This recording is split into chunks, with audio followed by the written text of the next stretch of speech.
Jusqu'ici, c'était la voix de Mike Retro qui traînait dans vos oreilles, comme un impair trempé sous la pluie des ruelles. Aujourd'hui, c'est la mienne que vous entendez. Mike ne disparaît pas. En attendant, je suis toujours Je fume au une placard. cigarette dans l'ombre du bureau, prêt à refaire surface. Alors dites-moi, vous la voulez comment, votre dose de polar? Avec ma voix ou celle du vieux privé fatigué? Tu sais ce qu'il te dit? Le vieux privé fatigué. Je vous laisse juge. Dites-le dans les commentaires. Merci. Bonne écoute.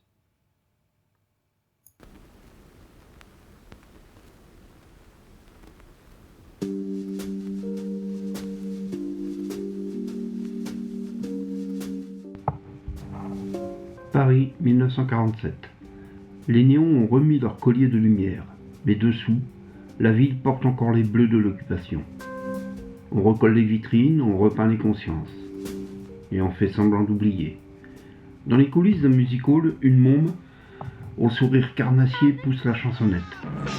Tralala, aussitôt d'elle se mit en campagne, de coups de tralala, et le fit tralala. Coup d'œil calculé en coulisses. Dans l'ombre, un mari qui serre trop les poings. Et quelque part entre les deux, une amie photographe, qui a le cœur plus compliqué qu'un appareil à diaphragme. Ça, c'est pour le parfum. Pour le tabac, suivez-moi. Direction 36. Les couloirs sont longs, la vérité est courte. On appelle ça Quai des Orfèvres. Un titre sec, comme une gifle, et froid comme un rail de carrelage. Clouseau signe et la police judiciaire tamponne. C'est l'histoire d'un meurtre, mais pas seulement. Le crime, ici, c'est un fil tiré dans la maille d'un couple. On tire, et tout le pull vient avec. Les costumes sont bien coupés, les regards mal taillés. Les lumières du music hall mentent en beauté. La PJ, elle, dit la vérité, avec des doigts sales. La veille de Noël, ironie du calendrier.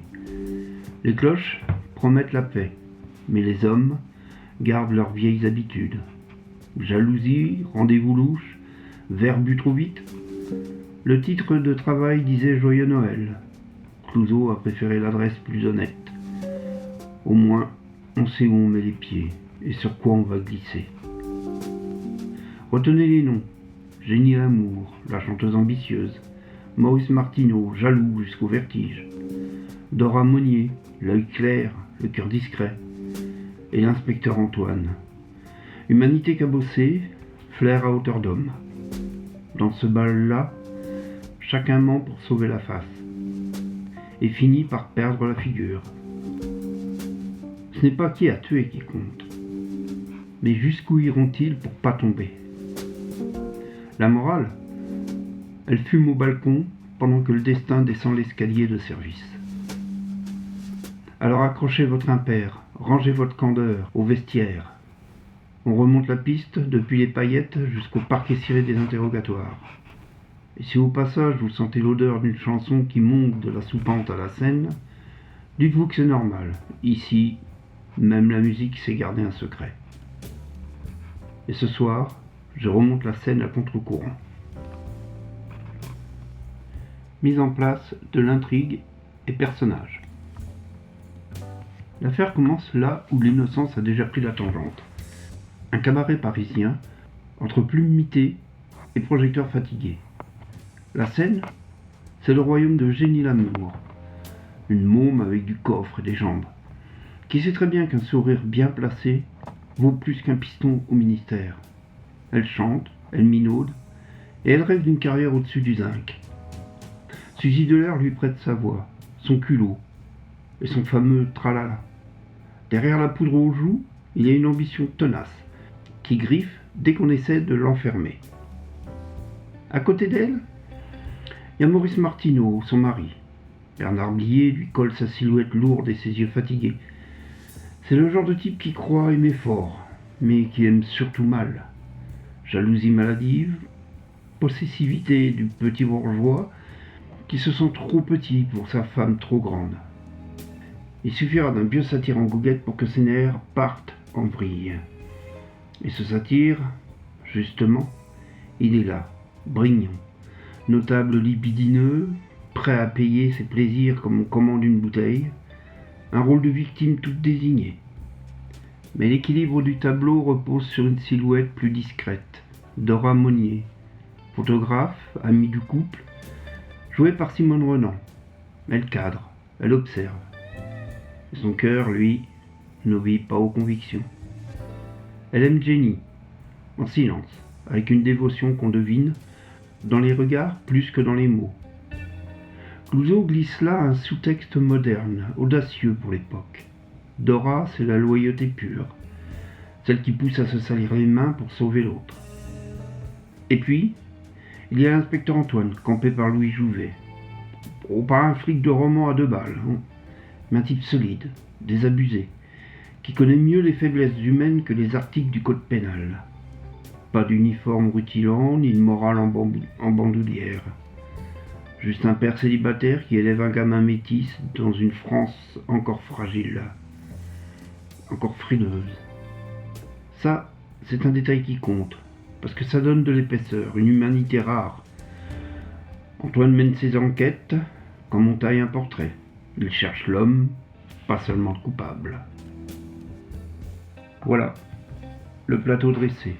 Une chanteuse ambitieuse, un mari jaloux, une amie trop loyale, un flic qui gratte sous les masques et un vieil obsédé prêt à payer l'addition de ses vices.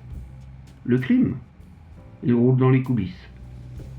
Pas besoin de rideau rouge pour annoncer la tragédie. À force de mensonges, de jalousie et d'illusions, le drame frappe, avant même que minuit sonne. Déroulement du crime, bascule dramatique. On est le 24 décembre. La ville a sorti ses guirlandes pour faire oublier qu'elle n'a plus les moyens d'être joyeuse. Les vitrines brillent, mais les visages tirent la gueule. Dans ce décor, Jenny Lamour accepte un rendez-vous avec Brignon, le vieux libidineux. Pour elle, c'est un tremplin. Pour lui, c'est une proie à mettre dans son carnet. Maurice, son mari, fulmine. Il se gaffe de jalousie, comme d'autres s'enfilent du mauvais vin. Et quand il apprend le tête-à-tête, il bascule. Maurice file chez Brignon, le cœur battant, comme une chaudière prête à exploser. Il n'a plus qu'une idée en tête, l'éliminer. Bernard Blier donne à ce pauvre bougre des airs de petit homme, qui croit devenir tragédien. Mais la tragédie lui échappe. Quand il débarque, prêt à cogner, Brignon est déjà refroidi. Le vieux salaud a été tué avant qu'il ne puisse jouer les justiciers. Et c'est là que tout se tord. Au milieu d'un crime de jalousie, en direct, Clouzot met toute la confidence. On sait que Maurice n'a pas tué. On l'a vu trouver le corps. Le suspense ne sera pas de savoir qui a frappé, mais comment Maurice va se débrouiller pour se sortir de ce pétrin. Une bascule subtile. Le public devient complice d'un innocent coupable d'intention et spectateur d'un couple qui va s'enfoncer dans le mensonge. À partir de là, la machine s'emballe. Jenny cache la vérité à Dora, Dora ment aux flics pour protéger Jenny, Maurice se débat dans des contradictions. Chaque mot, chaque silence devient une corde qui les étrangle un peu plus. Le meurtre de Brignon, presque secondaire. Le vrai drame, c'est cette spirale de mensonges, cette jalousie maladive qui se nourrit du doute et finit par fissurer tout le reste. Voilà comment, à force de dissimuler, on finit par se retrouver avec plus de barreaux dans la tête que dans une cellule. Noël ou pas, à Paris, les cadeaux sont rarement bien emballés. L'enquête policière est l'ombre du 36. 36 quai des Orfèvres. Une adresse qui sent la nicotine froide et le café brûlé. Ici, les murs ont vu défiler plus de larmes que d'aveux, et chaque poignée de porte colle encore des histoires pas nettes. C'est là que débarquent Maurice et Jenny, ficelés par leurs propres mensonges. Et c'est là qu'attend l'inspecteur Antoine, Louis Jouvet. Silhouette sèche, œil fatigué, sourire en coin, comme une balafre. Antoine n'est pas le flic à galon rutilant ni le tribun moral. Lui, il gratte les âmes, comme d'autres grattent une allumette. Il sait que le mensonge est une seconde nature. Pas besoin de matraque. Il laisse parler les silences, il écoute le poids des mots, des respirations. C'est un enquêteur. C'est un enquêteur qui sait que derrière chaque façade il y a un effritement, et que les plus belles histoires d'amour finissent en brouillon, quand la jalousie s'invite à la fête. Clouzot le montre aussi père célibataire, avec un fils métis qu'il élève seul. Petit détail, gros pavé dans la mare de l'époque. Dans un cinéma encore corseté, cette audace donne à Antoine une immunité, une humanité singulière, presque fragile. Ça change tout. Ça en fait un type qui comprend trop bien les marges, les laissés pour compte, les vies bancales. Pendant ce temps, le taux judiciaire se resserre. Maurice, persuadé d'être coupable par procuration, bafouille, se contredit, s'enfonce. Jenny s'invente des versions, Dora couvre, ment, sacrifie. Et Antoine, lui, tire les fils avec patience, de vieux tailleur. Il sait que n'est pas toujours le coupable qui parle le plus fort, mais ceux qui veulent protéger trop fort. Le meurtre de Brignon, Antoine le traite presque comme un détail. Pour lui, le vrai cadavre est ailleurs, dans la confiance éventrée, dans le couple qui se désagrège sous ses yeux. Et il a ce mot, sec, comme une gifle, pour qualifier l'affaire. Et ça finit comme d'habitude, en pipi de chat. Ça, c'est la classe Jouvet. Faire comprendre que le crime, c'est une peccadille, mais que la tragédie, elle, se joue à huis clos, dans les cœurs. Portrait psychologique et étude des personnages. Un meurtre, c'est jamais qu'un prétexte. Ce qui intéresse Clouzot, ce sont les âmes. Et dans Quai des Orfèvres, il nous balance un quatuor à cordes bien tendues. 4 personnages, 4 façons d'aimer. Croyez-moi, aucun n'a trouvé la bonne partition. Prenez Jenny Lamour. Suzy Delair lui colle des yeux pétillants et une voix qui monte comme le champagne. Sur scène, c'est une Vénus à paillettes, aguicheuse, insolente. Mais derrière les plumes, c'est une môme ambitieuse, prête à flirter avec les puissants pour gagner 3 marches d'escalier. Est-ce de l'arrivisme ? Oui, mais pas seulement. Dans l'intimité, elle aime son Maurice, d'un amour vrai, brut, sans phare. Voilà le paradoxe. Séductrice sur les planches, sincère dans l'alcôve. Et c'est cette dualité qui fait d'elle un personnage vivant, pas une caricature. Puis il y a Maurice Martineau, son mari. Bernard Blier, rondeur lourde et regard triste. Lui, c'est l'archétype du petit bourgeois, amoureux jusqu'à l'obsession, pathologiquement jaloux qu'ils disent. Et c'est vrai, il étouffe, il surveille, il soupçonne. Sa tendresse vire vite à la prison dorée. Quand il pense perdre Jenny, il s'effondre, comme une armoire vermoulue. Son suicide raté, c'est plus qu'un geste de désespoir, c'est une confession silencieuse. Il comprend enfin qu'il a aimé comme on serre trop fort une poignée, jusqu'à broyer ce qu'il voulait protéger. À côté, Dora Monnier, photographe, loyale, amoureuse de Jenny en secret.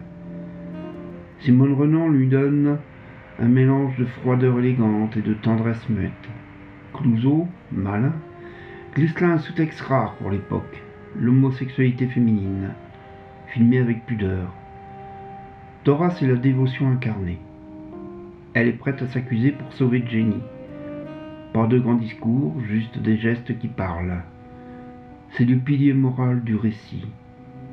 Elle sait qu'il ne gagnera rien, mais elle donne tout. Et enfin l'inspecteur Antoine, Louis Jouvet, le joug désabusé, bourru, mais humain. Pas un redresseur de tort à la Maigret, non. Un type qui comprend trop bien les failles humaines. Sa vie privée, un gamin métis élevé seul, casse l'image du flic froid. Lui aussi, il vit une plaie qui ne montre pas. Et cette réplique adressée à Dora. Moi ? Oui. Parce que, je vais vous dire, vous êtes un type dans mon genre. Avec les femmes, vous n'aurez jamais de chance. Voilà qui dit tout. 2 êtres lucides. Lucides au point d'être condamnés à observer les passions des autres sans jamais en profiter. 4 cœurs, 4 façons d'aimer. Performatif, possessif, sacrificiel et paternel. Ajoutez-y un meurtre et vous obtenez non pas une enquête, mais une radiographie. Pas de sang sur les murs, juste des cicatrices à vif. Style de Clouzot, atmosphère et réalisme noir. Henri-Georges Clouzot, c'est pas un réalisateur, c'est un chirurgien. Il ouvre les âmes, comme d'autres ouvrent un ventre, sans anesthésie. Avec Quai des Orfèvres, il prouve qu'on peut faire du cinéma noir à la française sans se planquer derrière le modèle américain. Pas besoin de gangsters en fedora, ni de détectives à whisky. Ici, le réalisme, c'est l'ordinaire. Des décors usés, des regards fatigués, des mensonges quotidiens. Sa caméra s'inspire du réalisme poétique des années 30, mais en plus sec, plus dur, marqué par la gueule de bois de l'après-guerre. Il a appris chez les Allemands, chez Fritz Lang, l'art de l'ombre et de la lumière, mais lui, il s'en sert pas pour faire joli. Non, il s'en sert pour souligner la psychologie des personnages. L'ombre qui colle au pas de Maurice, c'est sa culpabilité matérialisée. Le néon du music-hall qui s'éteint, c'est l'illusion qui crève. Et ce contraste, Clouzot en joue comme un pianiste pervers. Les paillettes du music-hall face à la noirceur de la PJ. Les refrains légers contre les interrogatoires qui sentent la sueur. Même la chanson, avec son tralala, est une arme dramatique. C'est gai, c'est entraînant, mais ça sonne faux dès qu'on connaît les coulisses. C'est du vernis posé sur du bois pourri. Et ce fameux réalisme, parlons-en. Clouzot a passé des jours au 36 pour s'imprégner de l'atmosphère. Résultat, chaque bouton de veston, chaque meuble usé, chaque chewing-gum mâchonné transpire la vérité. On a chipoté sur 2-3 détails procéduraux, qu'importe. Le réalisme de Clouzot n'est pas documentaire, il est psychologique. Il donne à son univers une authenticité crasseuse qui colle au doigt. Voilà son coup de génie. Faire croire qu'on regarde une enquête policière alors qu'en réalité on regarde un miroir. Et ce miroir, il n'embellit rien. Il montre les rides, les taches et ce qu'on préfère planquer sous le tapis. Réception critique, succès et postérité. À sa sortie, en 1947, Quai des Orfèvres a pas fait dans la dentelle. Succès critique, succès public, carton plein. Les spectateurs, rincés par la guerre, avaient besoin d'histoires fortes, et Clouzot leur en balance une. Noire, mais humaine, crue, mais juste. On parlait déjà de chef-d'œuvre, et cette fois, ce n'était pas des courbettes de salon. Le film décrochait le prix de la mise en scène à la Mostra de Venise. Clouzot revenait de l'enfer, banni par le corbeau, et voilà qu'il remontait sur le trône. Le succès, il n'a pas seulement relancé Clouzot, il a aussi marqué ses acteurs. Suzy Delair a trouvé son rôle fétiche, celui qu'on associait à jamais à son tralala. La chanson est devenue un tube, plus populaire encore que le film. Pour Bernard Blier, ce fut une consécration. Son Maurice, pathétique et jaloux, prouvait qu'il pouvait jouer le drame avec la même justesse qu'il jouera plus tard la comédie grasse. Simone Renan, avec son rôle discret mais bouleversant de Dora, a cassé son image mondaine, gagnant une épaisseur qu'on ne lui connaissait pas. Et Louis Jouvet. Lui, il s'est offert un de ses moments, un flic fatigué mais magistral, qui restera gravé dans le marbre de sa carrière. Mais au-delà des trophées et des carrières, le vrai héritage, il est ailleurs. Ce film a transformé une simple adresse, 36 Quai des Orfèvres, en mythe. Avant, c'était juste une plaque sur une façade grise. Après Clouzot, c'est devenu l'épicentre du polar français. Tous ceux qui, depuis, prononcent ce nom, que ce soit Olivier Marchal en 2004 avec 36 Quai des Orfèvres, ou les écrivains récompensés par le prix du même nom, doivent un verre à Clouzot. C'est lui qui a gravé l'adresse dans la légende.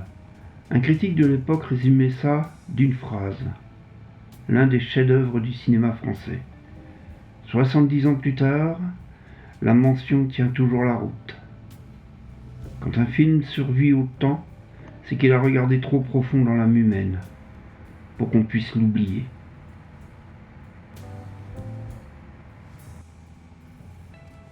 Conclusion thématique et héritage noir. Au bout du compte, Quai des Orfèvres, c'est pas une histoire de meurtre. C'est une histoire de mensonge, un jeu de cache-cache où chacun triche pour protéger l'autre, et où l'amour se déguiserait volontiers en alibi. Clouseau, malin comme un vieux renard, détourne l'enquête policière pour montrer ce qui compte vraiment. Les failles, les jalousies, les passions qui nous broient plus sûrement qu'un juge d'instruction. Le crime de Brignon, Antoine le classe presque comme une formalité, une paperasse qu'on signe entre deux cafés. Ce qui reste, c'est le couple Jenny-Maurice, sauvé de justesse, rafistolé par une tentative de suicide et quelques confessions tardives. Pas de héros, pas de morale nette, juste des êtres humains cabossés qui continuent malgré tout. C'est ça la patte Clouseau. Pas de romantisme hollywoodien, pas de happy end sucré. Ici, l'espoir se gagne au prix fort, en acceptant ses fautes, en regardant l'autre sans phare. Et si l'enquête se termine sur un coup de théâtre anticlimatique, c'est pas par faiblesse. C'est pour dire que la vraie tragédie est intime, pas judiciaire. Le cadavre compte moins que les cicatrices qu'il laisse derrière. Alors oui, on l'appelle un film noir, mais c'est plus que ça, c'est un miroir. Et ce miroir, même craquelé, continue de refléter notre sale manie à mentir pour aimer et à aimer jusqu'à se détruire. Voilà pourquoi, 70 ans plus tard, on en parle encore. Parce que Clouseau n'a pas filmé une enquête, il a filmé l'âme humaine. Et ça ne se prescrit pas. Conclusion finale. Alors voilà. Quai des Orfèvres, un film qui commence comme une enquête et finit comme une autopsie de l'âme. Pour celle d'un cadavre, non. Celle d'un couple, d'une époque, d'un pays qui recolle ses morceaux avec du scotch et des illusions. Clouseau n'a pas filmé des policiers, il a filmé des êtres en miettes. Et il a eu le culot de dire qu'au fond, le crime c'était presque secondaire. Les critiques, les prix, tout ça, ça tient la route. Mais le vrai trophée, c'est que 70 ans après, on en parle encore. Parce qu'il y a dedans quelque chose qui dépasse le polar. Une vérité qui gratte, qui dérange. Le genre de vérité qu'on préfère éviter quand on se regarde dans une glace trop nette. Alors je vous pose la question, vous qui m'écoutez, est-ce que vous avez déjà vu le film ? Est-ce que vous avez senti ce frisson, celui qui ne vient pas du revolver, mais du regard, du silence, de la jalousie qui couvre ? Et si c'est pas le cas, eh bien, peut-être qu'il est temps de faire un tour au 36 Quai des Orfèvres. Mais attention, une fois que vous aurez passé la porte, c'est pas le meurtre qui vous poursuivra, c'est vos propres mensonges. C'était Bobard sur Bobine. Si l'affaire vous a plu, partagez, abonnez-vous et surtout, restez dans le coin. La prochaine enquête, elle vous attend déjà planquée dans l'ombre d'une salle obscure.